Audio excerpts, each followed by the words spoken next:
जय मसीह की। परमेश्वर आप सबको आशीष दे। यीशु को जानो, जीवन को जानो, भाग 11। और आज का मुख्य विषय है कलीसिया क्या है।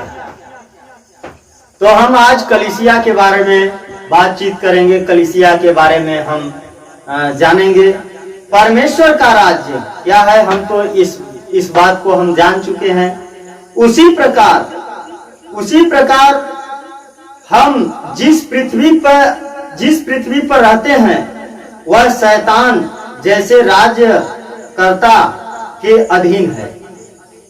जब हम इस पृथ्वी पर रहते हैं और इस पृथ्वी पर शैतान राज्यकर्ता के अधीन है, यानी शैतान राज करता है, तो इसमें परमेश्वर की कलीसिया बनाना है। और वह किस प्रकार से बनाना है? परमेश्वर की कलीसिया, और उसके बारे में हम आज जानेंगे। जैसे यीशु मसीह बपतिस्मा के बाद 40 दिन मरुभूमि में जाकर उपवास किया करके हम पढ़ते हैं।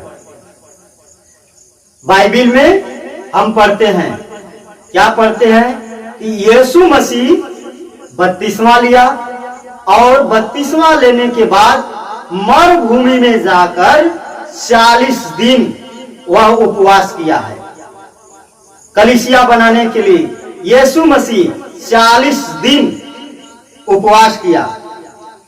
उसके बाद शैतान यीशु मसीह को एक ऊंचे पहाड़ पर ले गया और पल भर में जगत के सारे राज दिखाए और उससे कहा, यह सब अधिकार और इसका वैभव मैं तुझे दूंगा। जब हम देखते हैं तो जब यीशु मसीह मरुभूमि में जाते हैं, जब 40 दिन पूरे होते हैं, तो शैतान यीशु मसीह के पास आता है उनकी परीक्षा करने के लिए। जब शैतान आता है तो वह कहता है कि ये पृथ्वी का जितना भी सारा राज्य है, वैभव है, ये सब अधिकार, सारा अधिकार ये मुझे सौंपा गया है, मैं तुझे दूंगा। ऐसा शैतान यीशु मसीह से बातचीत करता है,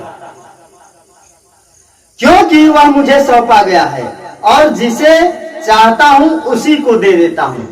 शैतान कह रहा है कि मैं जिसको चाहता हूं उसी को मैं ये सब दे देता हूं, क्योंकि ये पृथ्वी का सारा राज्य वैभव हमी को दिया गया है।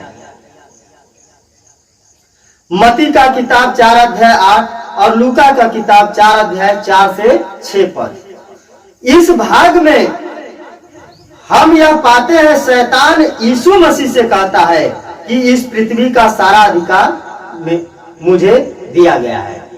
जब हम इस वचन को पढ़ते हैं तो इस वचन में शैतान यही बातचीत करता है प्रभु यीशु मसीह से कि ये सारा अधिकार हमें दिया गया, हमको सौंपा गया है, इसलिए मैं जिसको चाहूंगा उसी को मैं दे दूंगा। तो हम तुम्हें देना चाहता हूं, मैं आपको देना चाहता हूं। ऐसा शैतान यीशु मसीह से बात करता है, बोलता है।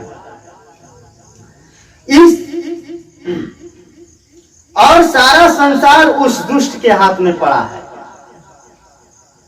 सारा संसार उसी दुष्ट, उसी शैतान के हाथ में पड़ा हुआ था। और परमेश्वर को, यीशु मसीह को इस पृथ्वी पर कलीसिया बनाना है।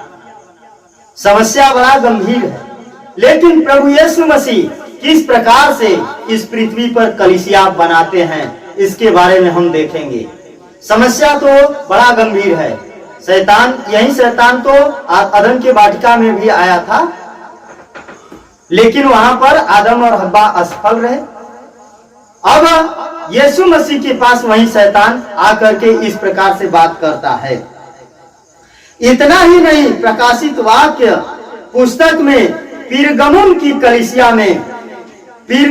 कलीसिया के पत्र में, मैं यह तो जानता हूं कि तू वहां रहता है और शैतान का सिंहासन है।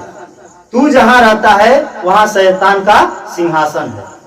जब हम प्रकाशित वाक्य का किताब को जब हम पढ़ते हैं, प्रकाशित वाक्य 2 अध्याय और 13 पद को जब हम पढ़ते हैं तो वहां पर पीरगमुन की कलीसिया है वो कलीसिया में शैतान का सिंहासन है। ऐसा हम पढ़ते हैं,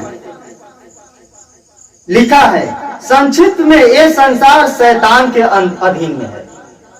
थोड़े ही शब्दों में ये हम आपसे बताना चाहते हैं कि ये जो पूरा दुनिया है, पूरा जो संसार है, ये शैतान के अधीनता में है, शैतान के बस में है और उसी का गुलाम है। और मनुष्य शैतान की संतान है वचन के मुताबिक। इसी वजह से यीशु मसीह इस पृथ्वी पर स्थापित किया हुआ स्थान है कलीसिया। इसी वजह से यीशु मसीह का नियुक्त किया हुआ, स्थापित किया हुआ स्थान ही कलीसिया है। और मैं इस पृथ्वी पर अपनी कलीसिया बनाऊंगा। प्रभु यीशु मसीह इस प्रकार से बात करते हैं और कहते हैं कि इस पृथ्वी पर मैं अपनी कलीसिया बनाऊंगा।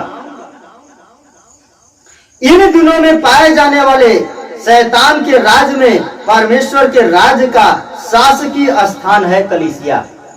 इन दिनों में पाए जाने वाले जो परमेश्वर का राज्य का शासकीय जो राज्य है, जिसमें परमेश्वर शासन करे, परमेश्वर राज्य करे, वही है कलीसिया। यीशु मसीह अपनी इच्छाओं को और कार्यों को कलीसिया के द्वारा इस संसार में पूरा करते हैं। प्रभु यीशु मसीह इस संसार में अपनी इच्छा को, अपने क्रिया को, अपने काम को इस संसार में पूरा करना चाहते हैं, पूरा करते हैं। कलीसिया ही परमेश्वर के राज्य को इस संसार में प्रतिनिधित्व करता है। कलीसिया ही इस संसार में पूरे राज्य को प्रतिनिधित्व करता है। जैसा कि हम वचन में पढ़ते हैं किस प्रकार से प्रभु यीशु मसीह कलीसिया को बनाते हैं। पहले यरूशलेम के मंदिर में प्रार्थना होती थी और जगह पर आराधना होती थी। वहां दूर दूर से लोग जाते थे आराधना करने परमेश्वर के मंदिर में। लेकिन जब यीशु मसीह इस दुनिया में आए हैं तो यीशु मसीह अपने चेलों से पूछ रहे हैं। कहां पर पूछ रहे हैं? मत्ती का किताब और उसका 16 अध्याय 13 पद से लेकर के और 20 पद तक ये प्रभु यीशु मसीह अपने चेलों से पूछ रहे हैं। लिखा है वचन में कि यीशु मसीह पूछ रहे हैं कि लोग मनुष्य के पुत्र को क्या कहते हैं। तो उन्होंने कुछ कहा यूहन्ना बपतिस्मा देने वाला, कुछ कहते हैं कि भविष्यवक्ता, कुछ कहते हैं एलिया, कुछ कहते हैं इर्मिया, कुछ कहते हैं भविष्यवक्ताओं में से एक। तब प्रभु यीशु मसीह पतरस से पूछते हैं कि तुम मुझे क्या कहते हो। तो पतरस जी इस बात को बोलते हैं कि तू परमेश्वर का पुत्र मसीह है।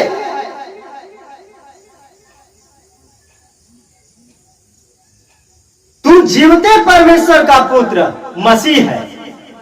पतरस इस बात को कहते हैं कि तू जीवते परमेश्वर का पुत्र मसीह है।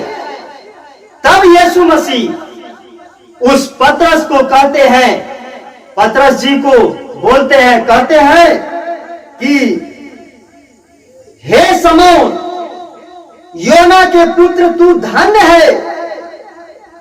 हे शमौन योना के पुत्र तू धन्य है, क्योंकि मांस और लहू ने नहीं परंतु परमेश्वर ने इस बात को तुझ पर प्रकट की है।